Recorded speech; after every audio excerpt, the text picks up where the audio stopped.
Welcome back to another episode of Rock Boys Football Deal. Notre Dame getting it done against Georgia. The first takeaway I have, and this kind of just came to me as I'm watching the time tick down. Marcus Freeman has arrived as being one of the best head coaches in this sport. I thought he went toe-to-toe against Kirby Smart, outcoached the Georgia Bulldogs. There were some growing pains early for Notre Dame and Marcus Freeman's tenure. This was a young, first-time head coach that was learning on the fly a little bit, and it was reflected during the first couple of years.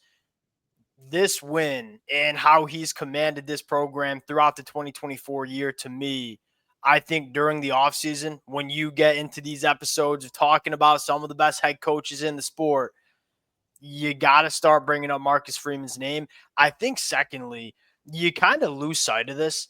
This Notre Dame team has been through the gauntlet in terms of injuries this year. I mean, it started in fall camp losing a starting tackle. You lose a guy like Benjamin Morrison. You lose a guy like Riley Mills. It never seems to phase him. It's just like next man up, replacing all of that talent, like meaningful, really good football players, and they just don't ever seem to skip a beat. I think that also speaks to Marcus Freeman, the job he's doing at Notre Dame. Want to get into, a few storylines that stood out in this football game, maybe do an early preview on that matchup between Penn State, which I think is kind of similar to how we broke down the game when Notre Dame was playing Georgia. And so we'll get into that as well. Before we do, as always, Notre Dame fans, let it fly in the comment section. Obviously, a massive win for this program. We got one of our best friends, a Notre Dame fan. I haven't texted him yet. I'm sure he's fired up. Appreciate you guys rocking with it. If y'all do enjoy the content, consider subscribing to the channel. Dill, I'll give you the T-box. You can go any way you want. Big takeaways from this Notre Dame win. And you said it, just the way Marcus Freeman's developed ultra complete football teams that are deep at every position, it feels like. Because even I was talking like, oh, are they going to be deep enough, good enough at the defensive tackle spot? Like Rubio comes in and plays a really, really good football game. It just doesn't seem to matter. And they've lost, as you said, so many really good players. I think one thing like stood out, like they've probably been a quarterback away from being really good in a couple of years. Like they've had some really bad quarterback play under Marcus Freeman, and it's not like they're getting crazy elite play by Riley Leonard. Okay, so this is right in my notes. I want to stop you before we get into the Riley Leonard conversation because people are going to look at that box score, 14 to 23, 88 yards and a touchdown. All right, that doesn't jump off the screen. And look, Sam Hartman was not a bad quarterback. You're out here calling him a bad quarterback in 2023. No, that's not true. I'm a Wake Forest alum. I watched a lot of good football. Not a big game quarterback, I'll tell you that. That's where it starts. That's where it starts. And Marcus Freeman was talking about it in that post-game interview. Is Riley Leonard going to be a top 5 pick in the NFL draft? No, I don't even think Notre Dame would say that. Notre Dame fans would say that. This kid's a gamer. He's the ultimate gamer, and in these kind of games, it matters. It was not pretty. You knew it wasn't going to be a pretty game on offense. This is a very, very good Georgia front seven, and Notre Dame's going to want to run the football. It was going to be a rock fest, and we kind of knew that.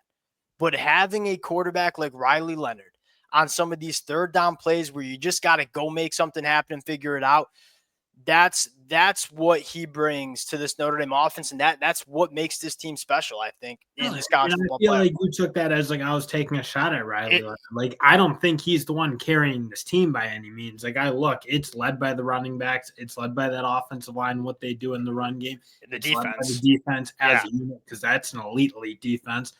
But Riley Leonard gives them big-time winning plays and doesn't really make mistakes, or has stopped really making mistakes since that NIU game, it feels like. So you combine those two things in a quarterback who will opportunistically get you third downs relatively consistently. Yeah, that's why you're seeing Notre Dame really turn into a dangerous team. Because, again, their offense isn't wildly explosive, especially not through the air. Now, they can hit big runs, obviously, with the best of them. But Riley Leonard, he's giving them a little something different than I think Marcus. Yeah, it's different. It's honestly different from a lot of Notre Dame quarterbacks. It's not they didn't slice it up on offense. We kind of knew this game would kind of come down to a play on special teams, which you got from Notre Dame. A couple of turnovers, two crucial turnovers for Georgia, right? One in the red zone, one giving Notre Dame a short field, being scoring a touchdown going into half. That's where this game was going to come down to. You knew it wasn't going to be a shootout with both offenses executing at a high level. And I think Marcus Freeman knew that. When you look at that fake punt where you run everybody off, that was no doubt something they wanted to go to at some point during this football game, because I'm sure Marcus Freeman knew at some point we're going to have to change the game on special teams. That's it. That's exactly what Notre Dame was able to do. Now, we could talk about the offense, but the story of this Notre Dame team, at least in my opinion, what makes this team so dangerous is how not only elite this defense is, but just how impenetrable it is. You know, at all three levels, it's really, really good. And it's probably right now the best coached defense that you see in the country.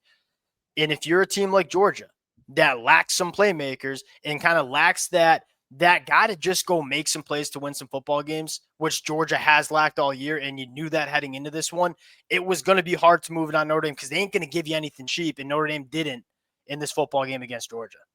And that's been the story all year. I just look at how sound and how well coached they are, as you kind of said, like that back end, even going down some guys, like it doesn't really matter. Like Leonard Moore comes in and just plays dominant football at that cornerback spot, doesn't make freshman mistakes, doesn't really take penalties, gets his hand on the ball and plays it in the air, like just comes in, plays immediately really clean. Again, I mentioned Rubio off the top, like just comes in and plays good, grinded out football in the middle, gets off blocks, makes tackles. Like it's not like he just comes in and like you see a noticeable drop, and that's not even really a shot at Riley Mills. Riley Mills is awesome. It's just like, I mean, you said it, like the way Marcus Freeman's been able to develop really, really good depth right through his program. You see how he recruits on the high school trail, doesn't really lose a ton of guys to the portal. Yeah, that's the recipe in today's that's a really good point. You know, this is probably a topic for off-season talk, but the programs that are able to retain their depth, that's going to matter because it's getting hard to hold on to guys that are good football players that would play on a lot of other schools, to hold on to them and be in the two deep. The teams that are able to do that are going to have a lot of success, and it does seem like Notre Dame's holding on to a lot of good players. You don't see Notre Dame lose players in the transfer portal they don't want to lose. I think that's probably the best way of summing it up. You kind of knew what the recipe was going to be for Notre Dame, or at least the game plan, and say, hey, we're going to play man coverage on the outside. We've done it all year. There hasn't really been a wide receiver room that can beat us. We kind of knew Georgia was not going to be able to. God, Georgia needs to get some better wideouts and play because they do not make anything happen. Because look, that play wasn't great, but like I thought Gunnar was pretty damn good. Like that's that. I think if you told Kirby Smart pregame that's how Gunnar Stockton played, I think he would have taken it. And he just, I mean, guys like Dylan Bell, Arian Smith, it's just when it's kind of the difference in this football game. And that's the difference in terms of winning college football playoff games in general. Like players are going to have to make plays. You can talk about matchups all you want. Notre Dame made the plays. It wasn't necessarily on offense, special teams, defense. Georgia just did it. But opportunistically, they were good enough on offense. Like even a guy like Faison, I thought, had a nice game. When he had shots to make a play, he'd make it. And again, you knew you weren't going to have a ton of them.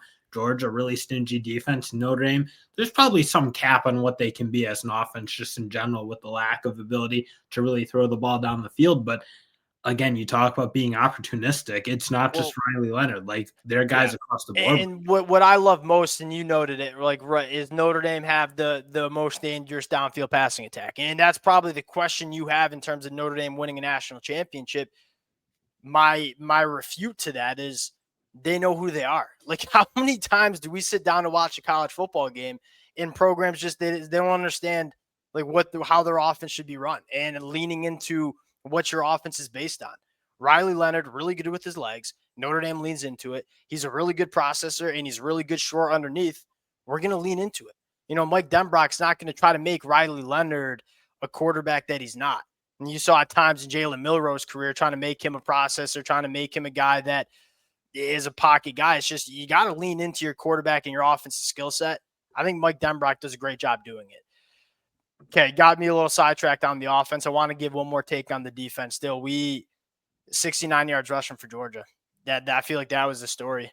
And what they said right off the top in the broadcast was, hey, Georgia's really big on the offensive line. Notre Dame, not only just a smaller unit in general, but then outside you don't have Riley Mills. That was the big question. Could Georgia run right at Notre Dame and just stay on the field, grind Notre Dame down? They couldn't. They couldn't. They took a lot of negative plays too, so they couldn't really stay on the field either. 2 of 11 on third down is not good enough. they couldn't really get that game going the way they wanted it to go. And I think it's credit to this Notre Dame front seven. And when you have credit to the front seven, but credit to the secondary yeah, too. When you have a secondary where everybody tackles, and again, you talk about like a well-coached football team, like again, Michigan fan here, like I thought what made such a big difference for Michigan in 23 was everybody tackled and everybody tackled consistently. I look at Notre Dame kind of ditto, like that secondary, they come up and run support, they tackle physically, like they weren't yes, getting dragged around at all. yes. It's again, their front seven, like even without Riley Mills, still played and hung tough. And I would say credit to the secondary, not only because they do a really good job tackling, which you're absolutely right. I mean, I don't know the stats off my head, but I would guess Notre Dame's top 5 in the country in terms of missed tackles. They just don't miss tackles. But also when you have a secondary that can win their ones, and you can start walking your safeties in the box. Like there's just a lot of teams that can't do that because they don't have the guys on the outside to hold up. Notre Dame does. Nah, I'm just selfishly. This is looking ahead now. I look towards that Ohio State team on the other side. That's going to be an all-time battle if we get it. Those Ohio State wide receivers versus these Notre Dame defensive backs. It's going to be an all-timer if we do get it. Let's not get ahead of ourselves. Quick take on Penn State. To me, Dill, I guess I'll give my first take because I got one. It's kind of we're going to do the preview, and we're going to say a lot of the same things. You know, Penn State's going to want to run the football. I think Notre Dame feels very comfortable with their defensive backs matching up against, again, Penn State wide receivers that we have question marks if they're difference makers. Can Notre Dame stop the Penn State rushing attack? That's what it's going to come down to. What I just saw from Notre Dame against Georgia, if you're a Notre Dame fan, I think you feel damn confident in terms of heading into that Penn State matchup too. Yeah, because the recipe is going to be similar. I don't know that Penn State. I think, again, they're healthier. I do think they have a little bit better weaponry, mainly because they at least have a guy in Tyler Warren At least Tyler Warren, yeah. Down in and down out makes plays for them. So I think that is one extra wrinkle probably that Penn State's bringing to us, that it didn't feel like Georgia had that guy that they could get the ball to, and you knew he was going to make plays. Yep. When I look, it's not that different of a recipe. I feel like if Notre Dame, can stop that Penn State rushing attack, yeah, it's going to be a problem for Penn State. Like their identity is built on being able to run the ball physically. Again, Penn State's doing it right now. They're running the ball well, but I'd come away very encouraged with that performance from the. I feel like we're going to get a very similar game. You know, like it's just an early look at that matchup. Penn State's also got a very good defense, very good front seven stopping the run. That's going to be a great game. Again, if you're Notre Dame and you consistently create some of those turnovers, you win on special teams, it's probably going to come down to a little bit more of that too. And that football game as well. We'll obviously preview that game at a later date. We'll get out of here on that. Appreciate you guys rocking with it again. To the Notre Dame fans, congratulations. Massive game. Fired up for the Penn State one. Appreciate you guys. We'll talk to y'all later.